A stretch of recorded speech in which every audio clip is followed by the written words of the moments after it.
And the Lord visited Sarah as he had said, and the Lord did for Sarah as he had spoken. For Sarah conceived and bore Abraham a son in his old age, at the set time of which God had spoken to him.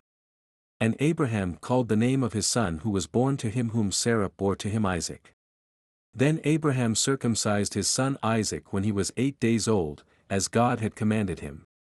Now Abraham was 100 years old when his son Isaac was born to him.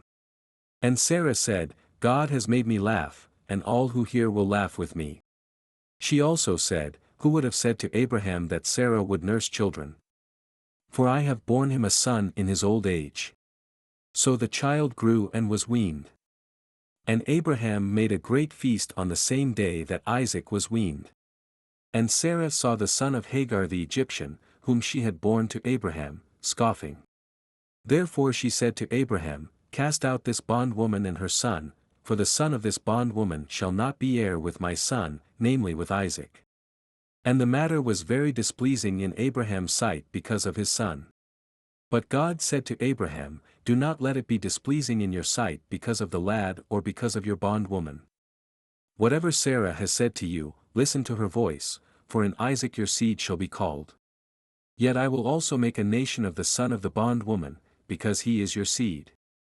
So Abraham rose early in the morning, and took bread and a skin of water, and putting it on her shoulder, he gave it and the boy to Hagar, and sent her away.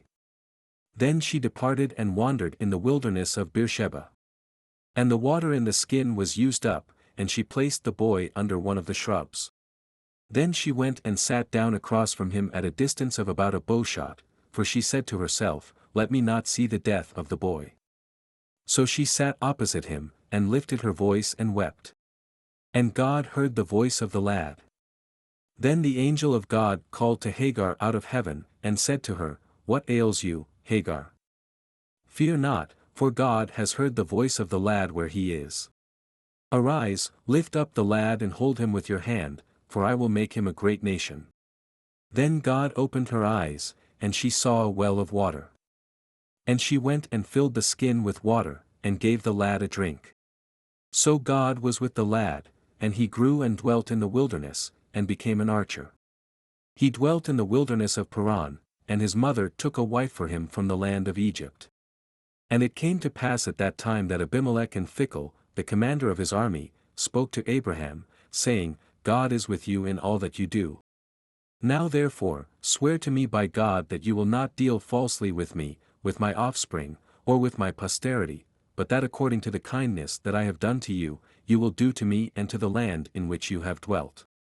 And Abraham said, I will swear.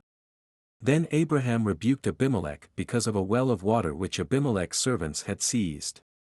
And Abimelech said, I do not know who has done this thing, you did not tell me, nor had I heard of it until today. So Abraham took sheep and oxen and gave them to Abimelech, and the two of them made a covenant. And Abraham set 7 ewe lambs of the flock by themselves. Then Abimelech asked Abraham, What is the meaning of these 7 ewe lambs which you have set by themselves? And he said, You will take these 7 ewe lambs from my hand, that they may be my witness that I have dug this well. Therefore he called that place Beersheba, because the two of them swore an oath there. Thus they made a covenant at Beersheba. So Abimelech rose with Phicol, the commander of his army, and they returned to the land of the Philistines.